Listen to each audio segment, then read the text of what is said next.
This is one of the lowest distortion amplifiers in the world. It is the Neurochrome Modulus-686.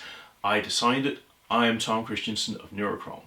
And in this video, I will show you how to build this very amplifier in about a weekend. The Neurochrome Modulus-686 can provide 360 watts into 4 ohms at vanishingly low distortion. Under those conditions, it provides 240 watts into 8 ohms. That particular build will require a plus-minus 36 volt power supply and also a sizable heatsink per channel. And for that reason, I prefer what I call the safe and sane build. So for that build, I reduce the power supply voltage to plus-minus 27 volts. That allows for a couple of things. First off, it allows for the amplifier to be powered by these two Meanwell RPS 400-27. So these are light switching power supplies. It also allows for it to fit in this very nice 120 millimeters tall, roughly 300 by 300 millimeters footprint aluminum chassis from Modushop. The chassis is relatively affordable as far as chassis go, but also it's really nice and compact and it just fits well. So under those conditions, the safe and sane build provides 200 watts into 4 ohms and about 125 watts into 8 ohms. And that's what I'll be showing you how to build in this build video. To assemble this amplifier, you'll need a couple of basic hand tools. We're talking basic tools like pliers and side cutters. You need a good pair of wire strippers, a collection of screwdrivers, mostly Phillips, and some Torx, but also a small flat blade for the input connector to the amplifier module itself. Also, you need to be able to make a good crimp on a spade terminal. For that, I much prefer to use one of these ratcheting crimp tools. And the reason I like these is that they give a really nice and gas-tight connection on the spade terminal itself. This one is made by Molex. It's about 60 bucks if I remember correctly. And if you use crimp terminals a lot, it is a worthwhile investment. On top of that, you'll need just a basic utility knife, and also it's handy to have either some nut drivers or a socket wrench set. But if you don't have that, a basic adjustable wrench works just as well. You will also need to be able to make some solder connections, so you'll need a soldering iron and some solder. And we're talking maybe 18 to 20 connections, I forget exactly how many. So it's not a lot of soldering, but you do need to be able to solder, say, microphone cable onto an XLR connector. And speaking of microphone cable, you will need some of that. This is made by Canar. This is L4E6S. It is star quad cable, which means it has 4 conductors and 1 shield in a special pattern to avoid interference into the cable. It's a bit fancy for the application, I do admit, but I have it available and I can get it locally, so I'm going to use it. If you don't have fancy star quad, but you have regular microphone cable, that'll work just as well. You need 2 conductors and 1 shield. If you don't have access to microphone cable locally, the easiest option is to buy an XLR cable. This one is by GLS Audio. You can find them on Amazon. They are actually fairly inexpensive. And just cut the ends off, cut the connectors off, and then you have microphone cable. In addition, you'll need some basic 20 gauge and 16 gauge wire, just regular hookup wire. I buy mine at Mauser, but there are many other sources as well.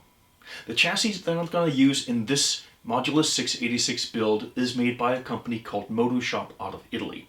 They do wonderful work and they specialize in chassis for DIY audio applications. And one of the things I like about them is that you can buy just the basic chassis without any modifications at all, or you can also pay them a bit extra and then they will cut holes for you, make digital prints on the front and rear panels, and so on. So the chassis comes with this fairly hefty 10 millimeter thick aluminum front panel. It also comes with these 2 heat sinks, some side brackets for mounting the heat sinks, rear panel, bottom panel, and it comes with all the mounting hardware that you need to put the chassis together. The basic chassis comes with these stick-on rubber feet, and I find them a little cheap. Modushop also sells these anti-vibration feet that are pretty nice, so I just get a set of those. All the panels and heat sinks come, like you see here, wrapped in shrink wrap. This is the top panel. I'm not going to use this until tomorrow, so I have left it in the shrink wrap. I'm just letting you know so that, one, you know that the panels are protected in transit, which is nice. But also, when you unpack, be a little gentle with the utility knife so you don't accidentally scratch the panels. You can find the full CAD drawings for the chassis, including all the modifications, in the resources section of the Modulus-686 product page. And now for the star of the show, the Modulus-686. These are Modulus-686 amplifier modules. They will be powered by these two Meanwell RPS 400-27 power supplies. I will add optional speaker protection on the Modulus-686. That is done with these two Neurochrome Guardian 86 to control the power on and off, and also to add dimmers on the LEDs that indicate power on standby. I will use this Neurochrome Intelligent Soft Start. I highly recommend that you buy the Modulus-686 wiring harness as well. You will need one harness per channel, so 2 for a stereo amp. I've shown the harness here. This is just one harness. So each harness consists of an input connector, a power supply connector, and an output connector piece, and then 5 connecting wires. This allows you to plug in directly to the Modulus-686 module. I also give the relevant part numbers in the Modulus-686 design documentation. And finally, you will need some connectors, switches, and mounting hardware. I have shown them here. You can see the speak-on connectors for the output, also binding posts for the output. For the input, I like to use these XLR connectors because the Modulus-686 has a balanced input. If you really don't like a balanced input, you can also build it with these Neutrik RCA connectors. They drop right into the same hole as the XLR connectors. The mains inlet is shown here with the fuse for it. This is a 3.5mm jack that I use for the 12-volt trigger. This is the power switch for the front panel. It comes with this O-ring that needs to be applied to it. And I've shown a subset of the mounting hardware here, notably these standoffs that I'll use to mount the 2 switching power supplies. There is a bunch more mounting hardware, screws, standoffs, and so on. And I provide a full bill of materials in the resources section on the Modulus-686 product page. Some of you may be wondering why I always fit my amplifier builds with these Neutrik speak-on connectors. And the reason is simple. They are really, really good connectors. I love them. One of the reasons I love them is that it's impossible to connect the speaker cable incorrectly. This cable has 4 connections in it, as you can see here. This mating connector also has 4 connections, and you just plug it in, twist, and now it's locked in place. This connection here is less than 2 milliohms of series resistance. You will not get a better connection using any other connector. And to unplug, you just slide the latch, turn, and unplug. That's it. And on top of that, they're really affordable. They're like $3 to $4 a piece. So that's hard to argue with. So that's why I use it. But if you really don't want those speak-on connectors, you can always fit this Neutrik cover plate over the holes. Alright, let's build this amplifier. I'm going to fly through the process a bit. Basically, I assume that you know how to solder, you know how to turn a screwdriver, you know how to use a wrench, and so on. And also, I'm going to make stops along the way where people tend to get tripped up or where I think there's a detail that needs to be emphasized. But aside from that, you will probably find that it's a bit like watching stop motion from this point forward. And that's fine. If you find yourself going, I kind of wish I had a little more detail there, try and watch some of my other build videos, notably the one on the Modulus-86 or the Modulus-286, because I go into quite a bit of detail in those videos. I'll first assemble the front panel, because that's the easiest. And it just requires this power switch, and the power switch requires this O-ring to be draped over it. So just remove the nut and apply the O-ring, and after that it drops straight into the mounting hole. Then just add the nut and tighten with the wrench. Next up is the rear panel. One thing I like to do is to just pop the fuse into the mains inlet. That way I don't lose it because it's pretty small and tends to roll off the workbench. So let's just pop that in. So slide the drawer out, pop the fuse in like that, and just push the drawer in. The next point up is this Switchcraft 3.5mm jack. It comes with these two screws. Toss the screws. You will not be using them. The reason is that they are US number 4, so they do not fit the metric M3 threads that are in the rear panel. If you try to use them anyway, you'll ruin the threads, and then you end up with a connector that sits loose. Here is the completed rear panel. Be careful with the screwdriver when you attach these connectors, because a screwdriver slip is likely to damage either the digital printing or just create scratches, and that's not cool. So careful there. The other thing is that there was a little bit of cutting fluid left over on this just from the manufacturing, and I chose to wipe that off with some rubbing alcohol on a microfiber cloth. Now I'm ready to wire up the rear panel, and I'll start with the input connections. So for that I used 2 pieces of about 30 centimeters of the microphone cable, and I solder that onto the back of the XLR connectors. And one challenge with that is to hold the panel in a position where you can solder and the cable doesn't fall off and so on, all at the same time with only 2 hands. One tool I find really handy is one of these handy dandy clamps, and you can find them at your home improvement warehouse for not much money, like less than $10 for sure. I think it was even less than $5. One thing with these relatively inexpensive clamps though is that the plastic tips on the ends, they tend to wear and split, so make sure you slide them up a little bit so that the metal of the clamp does not contact the panel, just so it doesn't make scratches. And then all you need to do is to hold the panel like that, ta-da, and now we can solder. I now have the microphone cable soldered onto the XLR connectors, and as you can see I have draped the end of the cable and also the shield with a little bit of heat shrink. That's in part to create a little bit of a strain relief, but also just to prevent anything from shorting to those points should something ever fall in there. It's sort of optional, but I like to do it. The hot connection is made with the white wires here, and that goes to pin 2. The cold connection is made with the blue wires, and it goes to pin 3. And one important piece of information here is that the chassis tab needs to connect to pin 1.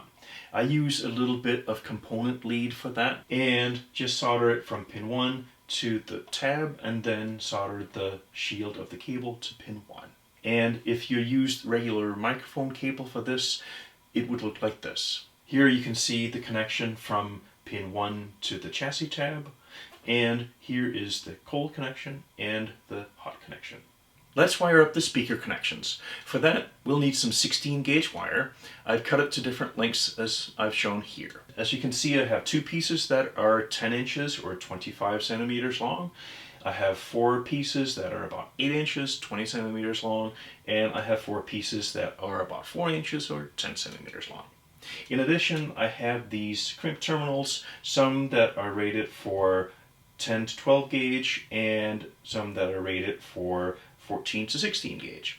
The one trick with these crimp terminals is that they are a little bit of an odd size because Neutrik uses tabs that are 4.8 by 0.5 millimeters on their Speakon connectors. The more common size is 4.8 by 0.81 millimeters. So if you go to your auto parts store and try to find these crimp terminals, you're probably going to end up with the ones that are for the thicker tab. It's much better to just get the correct ones from Mauser, and I do specify them on the bill of materials that comes with the chassis. Now all we have to do is to turn these materials into these harnesses. If you look at the rear panel, you'll notice that it says right channel output for this connector and left plus right channel output for this connector. I take advantage of the fact that the Neutrik Speakon connectors have 4 poles in them. So that allows me to bring out both channels on this connector.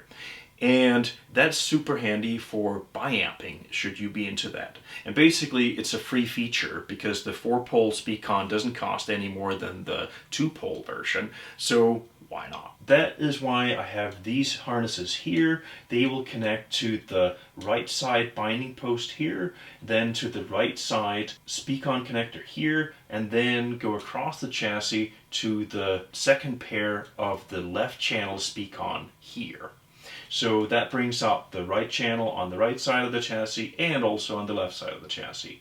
These guys here will connect to the left side speakon connector and to the left side binding post for the left channel. And these 4 wires here will connect to the outputs of the Guardian 86. So to quickly recap, the signal comes from the amplifier here, goes to the binding posts, then jumps over to the speakon connector on the right side. It then goes across the chassis here to the speakon connector on the left side. The left channel output comes through these wires here, connects to the binding posts, and goes to the speakons. And the connections to the speakons are easy to find because they're marked in the back. You will find pair 1 marked 1 plus and 1 minus, and pair 2 marked 2 plus and 2 minus. Next up are the connections for the 12-volt trigger input and the mains input as well. That's what I show here. The trigger plus comes in on the tip of the jack. That's this terminal here. It's marked with a T that's stamped into the metal. The ground connection here is connected to the sleeve or collar that goes around the jack. So that's the blue wire. Plus is on the orange wire. On the mains jack, the top terminal in the middle here is ground. That's the yellow-green wire. The middle terminal is marked with an N, that's for neutral, so that's this wire here that I have tagged with these pieces of blue heat shrink. And then the terminal at the bottom is the live terminal, and that is just this wire here. And these 2 guys are 16 gauge wire because it's a relatively powerful amplifier. Next up is the bottom panel. As you can see here, I have attached the grounding lug to the bottom panel using an M3 by 6mm machine screw and an M3 lock nut. This grounding lug is for electrical safety, and that's why I use the lock nut, because I don't ever want this connection to become undone. That's also why I have had Motoshop remove the anodization in this oval shape to make sure that the grounding lug makes a good connection. The ISS attaches to the bottom panel using 4 10mm long standoffs. The standoffs have to be that long to provide enough electrical safety clearance between the bottom of the pins and the panel itself. These 4 standoffs here are for mounting the switching power supply, and it literally just drops straight on there like that, and it secures with 4 female to female standoffs like that. Obviously I need to tighten that with a wrench, and then the second board or the second power supply goes on top. Before I mount that though, I do want to connect wires to these terminals because it's inconvenient to get in with a screwdriver once you have the stack of power supplies going. Now it is time to mount the Modulus-686 and the Guardian 86 onto the heatsink. Here's the heatsink, and we will need the following mounting hardware. We'll need 7 of M4 by 6mm long, 4 M3 by 10mm long, 4 standoffs that are, in this case, 5mm long, 6mm works too, and the Guardian 86, and obviously we need the Modulus-686, and that will mount to the heatsink like so. Mounting the Guardian 86 is pretty easy, so the next sticking point is applying the thermal grease to the backside of the Modulus-686. And as you can see, I'm just sort of applying a relatively thick coat with a finger, but you actually want the coat to be as thin as possible. You just want it to fill the voids, and that's it. So I take a knife blade from a utility knife and just drag it like that. And now I have a thin coat of thermal grease that just covers the unevenness in this bracket here. And you might as well apply that to the heatsink.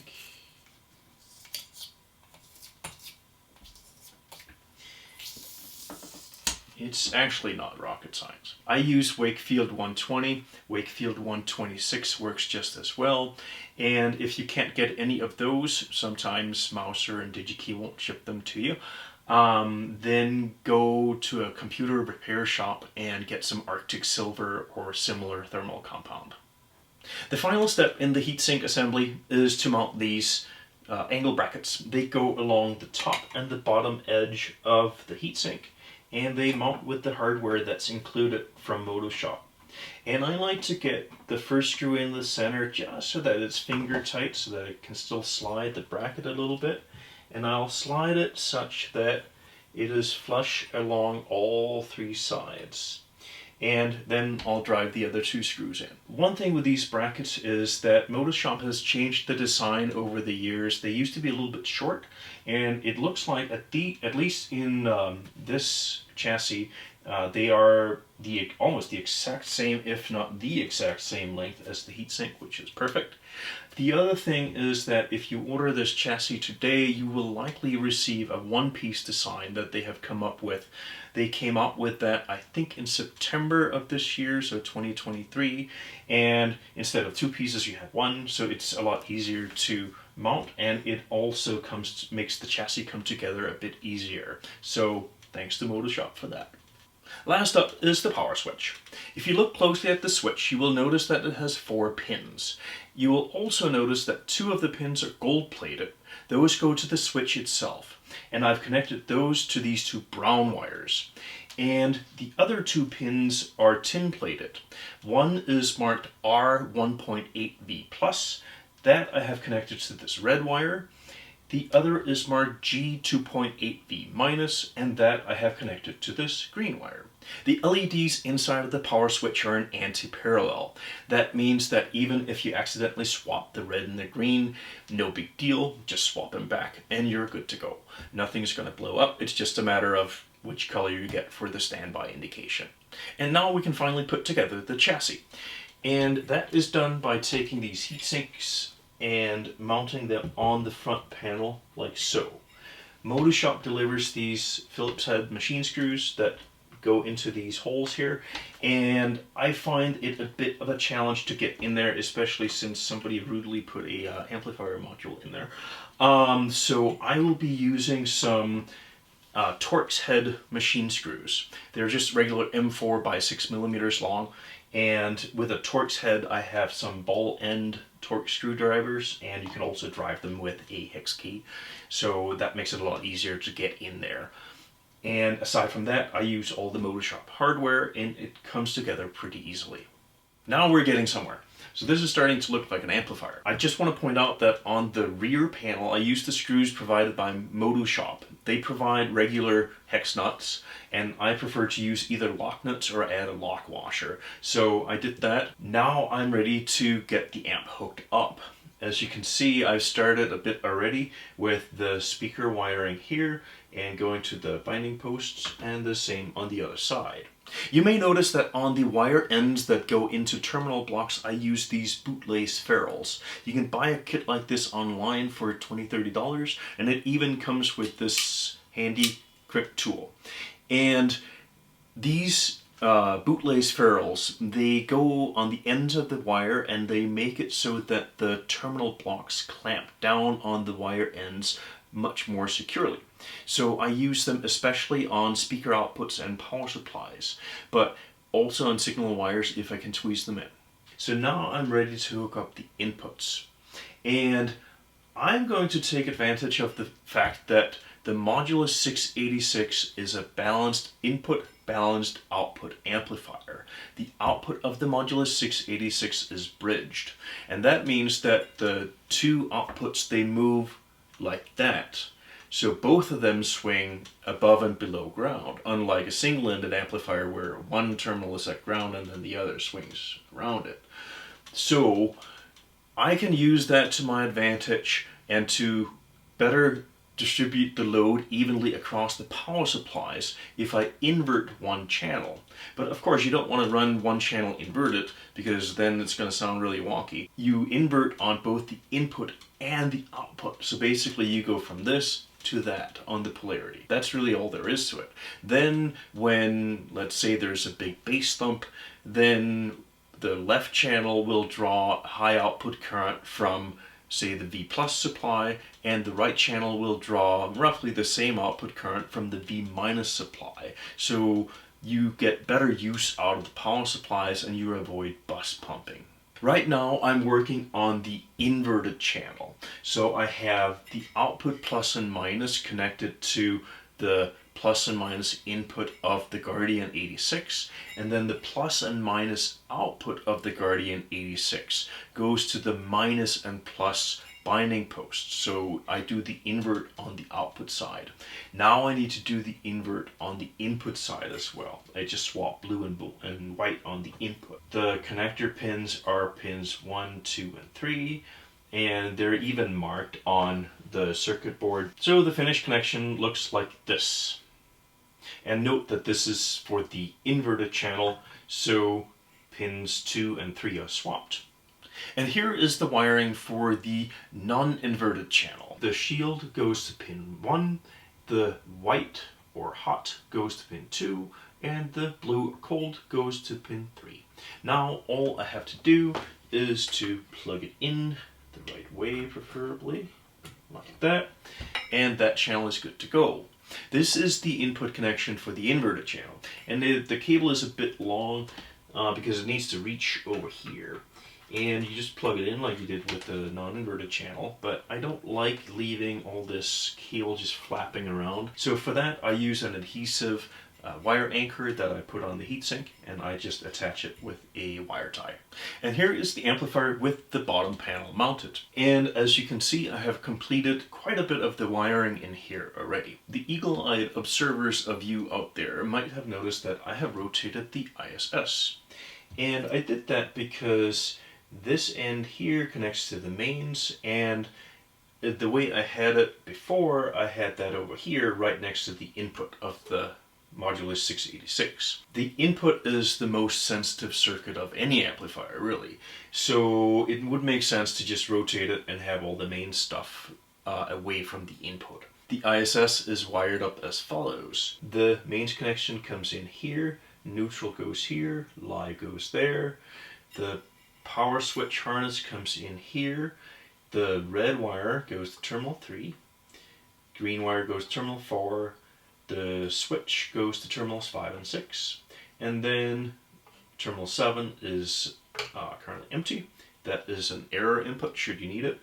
And then the trigger input is connected to terminals 8 and 9, 8 being trigger plus and 9 being trigger minus. For connecting the mains voltage to the mean well switching power supplies, I've made this little harness. These are JST VH series connector pieces, and I have used some pre-crimped wires that I bought from DigiKey. And pin 1 is connected to the live and live here, and pin 3 is connected to the neutral connection. And I was able to squeeze these two 16 gauge wires into a bootlace ferrule made for a 14 gauge wire. I stretched the boot a little bit by heating it up with a heat gun and stretching it with a pair of needle nose pliers, and I was able to get the wires in and crimp it just fine. Now for the connections from the power supplies to the Modulus 686. This is very important. You have to get the polarity correct on that. You have to, because otherwise you destroy the Modulus 686. And some people have unfortunately had the misfortune of reversing one or more of the power supplies, and that instantly destroys the Modulus 686. Reversing the power supply voltage makes for a really, really sad day. So don't do that, okay? I have made these two harnesses, and one for each channel. These are JST VL series. I provide the part number in the Modulus 686 design documentation. And you notice the locking tab is facing up. This is V minus, marked with a blue heat shrink. This is ground, marked with black. This is V plus, marked with red. This is just a little ring terminal to ring terminal ground connector for connecting the two mean well switching power supplies together. This is the harness for the second channel, and again the same polarity with locking tab facing up. This is the V minus, this is ground, this is V plus. And V plus, V minus, and ground are marked on the Modulus 686 circuit board. It's right next to the power supply connector. So I recommend that you test drive these by plugging them in, following the legend on the board. Yep, this is V plus. Yep, this is V minus, and yep, then this is ground. These are the connections on the output sides of the switching power supplies. I'll be the first to admit that space is really tight in here, and it is a bit cramped with 3 ring terminals stacked on each terminal of the top power supply, but it is possible to get everything in there. So let me walk you through these connections. I have designated this power supply, the bottom one, as the V minus supply. On the minus terminal of that supply, I have connected V minus. On the plus terminal of that supply, I have connected ground. And this ground connection goes to the minus output of the top supply. The V plus output of that supply is connected to V plus. So we have plus 27 volts here and plus 27 volts here, but since this plus 27 is connected to ground, that makes this minus 27. So from red to ground we should have 27, and from blue to ground we should have minus 27. I'll just mount the top power supply and plug in the mains, and we'll verify that before we plug in the Modulus 686. And now for the moment of truth. I have plugged in the mains, and to my satisfaction I get a red light on the front indicating that the amp is in standby. I will push the power button. Nothing exploded, life is good, and I get a green light on the front. So that means I should now have plus minus 27 volts at the ends of these power connectors. So let's measure that. I know that the middle pin is supposed to be ground, so I'll connect the minus probe to that.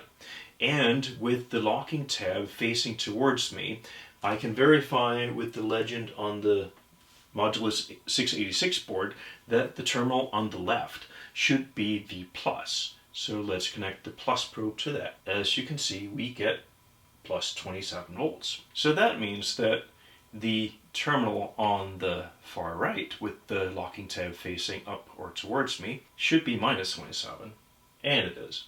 Cool. I'll just verify with the other connector as well, and then I'm ready to plug the power supplies into the Modulus 686 amp modules. Once you've turned the amp off and unplugged the mains connection, do yourself a favor and wait until the power supplies have fully discharged before you plug them into the Modulus 686. Otherwise, you might get a bit of a surprise with some sparks flying.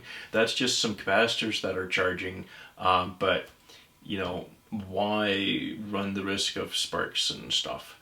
So I've waited maybe 4 or 5 minutes by now, and I'm down below minus a volt on the negative supply. That's the one that discharges the slowest because the positive is loaded by the Guardian 86.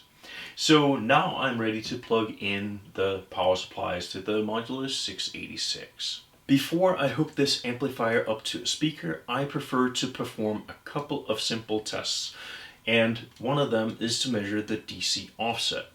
And I do that by shorting the inputs to the amp, so basically applying 0 volts at the input. I do that with an XLR shorting plug.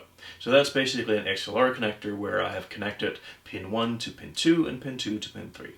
And that ensures 0 volts on the input to the amp. So the amp should provide 0 volts on the output. And whatever is left is the DC offset. To measure that, you need a millivolt meter. So I have put my Fluke 73 on the millivolt setting, and let's measure the DC offset. I can access that pretty easily on the binding posts. So I'll just reach in carefully and find those. And we can see that the left channel has a DC offset of 200 microvolt or 0.2 millivolts. And let's measure the right side channel. That looks more like 100 microvolts. The precision of this meter just isn't enough to resolve the DC offset.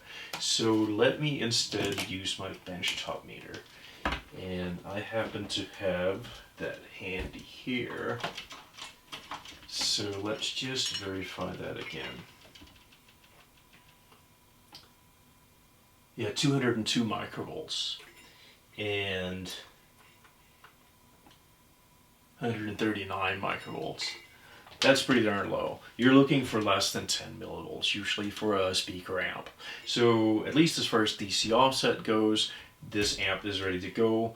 I also like to measure the gain, and because I have a distortion analyzer, I'll take a quick look at the distortion as well, just to make sure the amp performs to spec. If you're curious about these basic amplifier measurements, I do have a separate video on that. The amp performs to my satisfaction, and it is now complete. Of course, as a sanity check, I'll go and plug it into a pair of speakers and take a listen. After all, isn't that sort of the point? So, anyway, thank you for watching, and if you found this video informative, awesome, drop me a like. If you have suggestions for how I can improve these videos, please drop them in the comments below. I really appreciate it. Just make sure you keep your criticism constructive. And it might take me a little bit to get around to reading all the comments, but I will read them. So thank you and have a good day.